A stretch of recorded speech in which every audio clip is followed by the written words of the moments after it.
जय श्री राम आप सभी को। मेरा नाम अतुलपुरी, मैं आध्यात्मिक मंत्र चिकित्सक, भगवान का एक छोटा सा परमभक्त।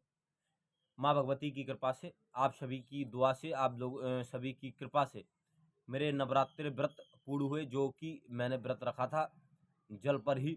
ओनली जल मैं ग्रहण कर रहा था, किसी भी प्रकार का फल वगैरह ग्रहण नहीं कर रहा था। आप सभी की कृपा से और माँ भगवती की कृपा से, बालाजी महाराज की कृपा से मेरा व्रत पूर्ण हुआ और मेरा संकल्प नहीं टूटा और मैं अपने संकल्प में अड़क रहा और मेरा संकल्प रहा और मैंने माँ भगवती की सेवा करी 9 दिन तक। आज मैं आप लोगों को एक विशेष जानकारी दूंगा, जो विशेष जानकारी है दर्शन के ऊपर। जब हम भगवान की भक्ति करते हैं या भगवान की सेवा करते हैं या माँ भगवती की भक्ति करते हैं या माँ भगवती की सेवा करते हैं, जो हमें दर्शन होते हैं, क्या वह दर्शन हमें बताने चाहिए या नहीं बताने चाहिए? क्या होता है, बहुत से छोटे साधक होते हैं, छोटे तो मैं नहीं बोलूँगा, छोटे वो गलती से निकल गया, जो नए साधक होते हैं और जो पुराने साधक होते हैं, वो क्या करते हैं, उनको पता नहीं होता। जब उन्हें 2 दिन, 3 दिन, 4 दिन, 5 दिन साधकों को जब हो जाता है साधना करते हुए, भक्ति करते हुए, तो उन्हें दर्शन होते हैं माँ भगवती के, बालाजी महाराज के या अन्य देवी देवताओं के। तो वो क्या करते हैं, उत्सुकता में आकर, मतलब कि खुशी में आकर वो क्या करते हैं कि दर्शनों को बताने लग जाते हैं। क्या यह दर्शन हमें बताने चाहिए? नहीं बताने चाहिए। कारण है, जो ये दर्शन होते हैं ये गुप्त होते हैं बहुत। तो जब हम साधना क्षेत्र में होते हैं, भक्ति मार्ग में होते हैं, तो हमें यह दर्शन नहीं बताने चाहिए। इससे क्या होता है, देवता नाराज हो जाता है, देवी नाराज हो जाती है और वह दर्शन गुप्त होते हैं। वो दर्शनों की शुरुआत होती है, पहले हमें स्वप्न में आके भगवान दर्शन देते हैं, फिर हमें स्पूर्णा होती है, फिर स्पूर्णा के बाद में हमें आज्ञा चक्र में दर्शन देते हैं भगवान।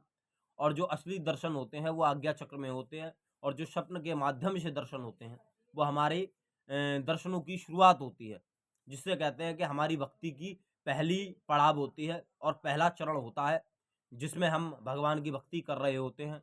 वहाँ भगवान की भक्ति आपकी धीरे धीरे लगने लग जाती है। तो आपको भगवान की जब भक्ति लगने लग जाती है तो आपको स्वप्न के माध्यम से भी दर्शन होते हैं। फिर आपको धीरे धीरे स्पूर्णा मात्र होने लग जाती है। स्पूर्णा मात्र का होता है मतलब कि जैसे कि हमें एकदम से खुली आंखों से देवता दिखाई दिया और फिर एकदम से ओझल हो गया, उसे बोलते स्पूर्णा मात्र। वो दर्शन नहीं होते। जो असली दर्शन होते हैं वो आज्ञा चक्र में होते हैं। आज्ञा चक्र का मैं भेद नहीं खोल सकता हूँ, क्यों नहीं खोल सकता हूँ, वो गुण होते हैं, वो उसी साधक को पता होते हैं जिसने आज्ञा चक्र में भगवान के दर्शन करे हों। जो व्यक्ति आज्ञा चक्र में भगवान के दर्शन कर लेता है, भगवान को प्राप्त कर लेता है, फिर उसके बाद में जीवन में उसे कभी प्रेत नहीं लगता, उसे कभी प्रेत नहीं लगता, उसकी सिद्धियां कभी कोई चुरा नहीं सकता, कभी उसकी भक्ति कोई चुरा नहीं सकता, कभी भी उसके मूल को कोई नहीं चुरा सकता, उसकी कभी नींव को कोई हिला नहीं सकता। आज्ञा चक्र में आप सभी लोग दर्शन करें। और मैं आप सभी साधकों से, जो हमारे नए साधक हैं, पुराने साधक हैं, मैं उन सभी से हाथ जोड़कर निवेदन करूंगा कि आप लोगों को कभी भी, आप जब साधना कर रहे हैं, चाहे किसी की सानिध्य में रहकर कर रहे हैं, चाहे मेरे सानिध्य में रह के कर रहे हैं या किसी अन्य व्यक्तियों की साधना सानिध्य में रह के आप साधना कर रहे हैं, गुरुओं की सानिध्य में रह के साधना कर रहे हैं, अगर उनको नहीं पता है तो आप इस विशेष चीज का ध्यान रखें। जब भी आपको दर्शन हो तो आप दर्शन का व्याख्यान ना करें। व्याख्यान का मतलब होता है कि आप उसका वर्णन ना करें कि मुझे इस प्रकार से दर्शन हुए, देवता का स्वरूप ये था और देवता इस भेष में आए थे, देवता आए, देवता ने मुझे ये बोला, देवता ने मुझे वो बोला। ये सब बातें नहीं बतानी चाहिए। अगर आपको दर्शन होते हैं तो आप हाथ उठाकर बोल सकते हैं कि हाँ मुझे दर्शन हुए, मैंने भगवान की भक्ति करी और भगवान की भक्ति से मुझे बहुत कुछ प्राप्त हुआ। तो आप इसी प्रकार से भगवान की भक्ति करें, जिससे आपकी भगवान की भक्ति बढ़े और आप लोग आगे बढ़ें। इस विशेष बात का ध्यान रखें, जो स्वप्न दर्शन होते हैं वो आपके पूर्ण दर्शन नहीं है। आप ये ना सोचें कि मुझे पूर्ण दर्शन हो गए भगवान की भक्ति के, वो पूर्ण दर्शन नहीं है। इस पूर्ण मतलब कि स्वप्न दर्शन होने के बाद में आपको पूर्णा भी होनी चालू होगी और फिर उसके बाद में आज्ञा चक्र में आपको दर्शन होंगे। आज्ञा चक्र के बारे में मैं आपको बाद में बताऊंगा, जब आप सही से साधना करने लग जाएंगे तब मैं आपको बताऊंगा कि आज्ञा चक्र में किस अवस्था में आपको दर्शन होते हैं, तब आपकी निद्रा क्या होती है, किस प्रकार से होती है, देवता आपको कैसे कैसे करके दर्शन देता है, इसका भी मैं भेद खोलूंगा, लेकिन अभी नहीं खोल सकता क्योंकि अभी आप लोग पके हुए नहीं हो, अभी अपने आप को पका हुआ। जाप करो, ज़्यादा से ज़्यादा जाप करो। ओम नमः शिवाय ओम का जाप करो।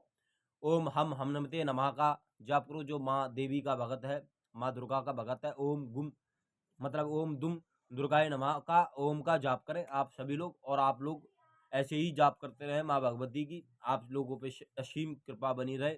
और मैं आप लोगों से निवेदन करना चाहूँगा कि मेरा यूट्यूब चैनल भी है, आप मेरे यूट्यूब चैनल पर भी ही जाकर सब्सक्राइब करें मेरे यूट्यूब चैनल को। मेरे यूट्यूब चैनल का नाम है अतुलपुरी आध्यात्मिक मंत्र चिकित्सक।